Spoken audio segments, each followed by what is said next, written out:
Di kapan kau ngai play yang pi baru ki presnong pratau baru prejo tebayawan keleng lagi snow fair pamtame ya isa profesor ke sinha u MP u bala adop ya kada snow jongi bat ya ka iwe ke snow badan majan jongi di hakane apa ngi dalang isa video badai video jong ka snow live blog di mapante kemudian orang ba apa di trek bangi bat director jong ka Hadian Village Industries Commission jong ka state mekraya jongi di nakaling jongi ema bakila banda ikan dekat sejim anda ada only mission yang mentangin yo ikan sam ya kan dekat untuk ngap pakai niki biklonis ngap pakai niki connect structure akaba itu kena ringap ke badai jong ka snong kong jongi kinya yo pentalang bat ngi kerplat ya kibe pakai snong baron majan jongi bakin ya stengnya ka self group nang barang ni cepat kirukin yo nama katung ke keren jongi batkin officer ke bahek ong ba lakum pesak kumbasan thongut dalam kam ban ai ganyira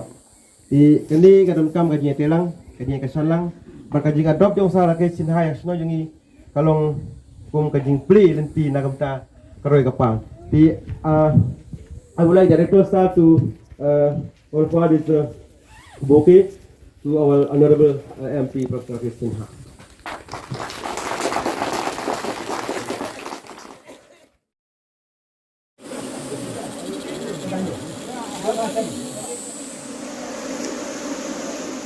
This means how many honeybee boxes he got from KVC. His reply is 10 boxes he got. He is speaking in Khasi, I asked him in Khasi. And in Kong Thong, almost 400 bee boxes have been, along with kids, have been distributed. And average 10 boxes to family, 40 families. And this honey production would be a cottage industry in Kong Thong, and it will be its market is very rich, and I think it will help the local people to earn more money.